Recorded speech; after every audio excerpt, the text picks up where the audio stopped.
Segundo Reis, capítulo 12. A reparação do templo. No 7º ano do reinado de Jeú, Joás começou a reinar, e reinou 40 anos em Jerusalém. O nome de sua mãe era Zíbia. Ela era de Beceba. Joás fez o que o Senhor aprova durante todos os anos em que o sacerdote Joiada o orientou. Contudo, os altares idólatras não foram derrubados. O povo continuava a oferecer sacrifícios e a queimar incenso neles. Joás ordenou aos sacerdotes: reúnam toda a prata trazida como dádiva sagrada ao templo do Senhor, a prata recolhida no recenseamento, a prata recebida de votos pessoais e a que foi trazida voluntariamente ao templo. Cada sacerdote recolhe a prata de um dos tesoureiros, para que seja usada na reforma do templo. Contudo, no 23º ano do reinado de Joás, os sacerdotes ainda não tinham feito as reformas. Por isso, o rei Joás chamou o sacerdote Joiada e os outros sacerdotes e lhes perguntou: por que vocês não estão fazendo as reformas no templo? Não recolham mais prata com os seus tesoureiros, mas deixem-na para as reformas. Os sacerdotes concordaram e não mais receberam nenhuma prata do povo e em não serem mais os encarregados dessas reformas.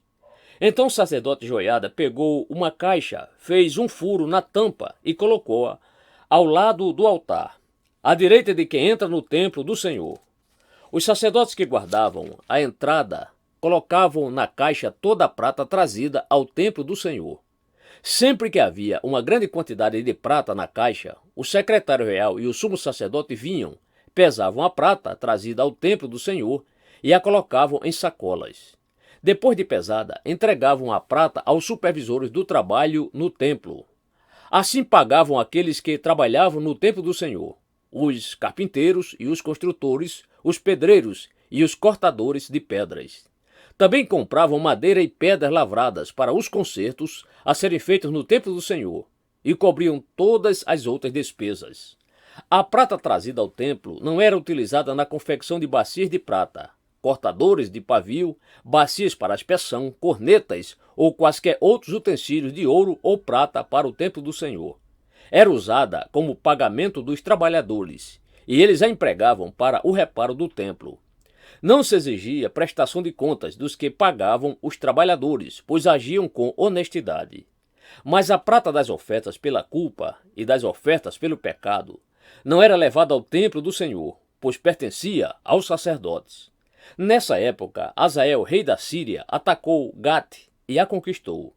Depois decidiu atacar Jerusalém.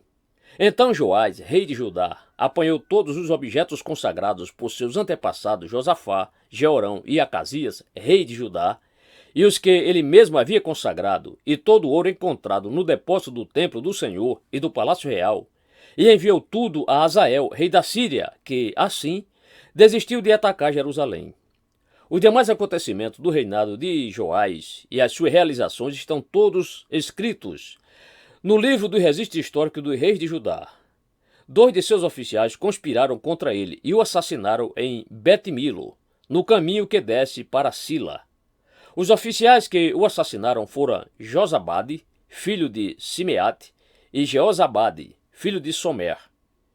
Ele morreu e foi sepultado junto aos seus antepassados, na cidade de Davi, e seu filho Amazias foi o seu sucessor.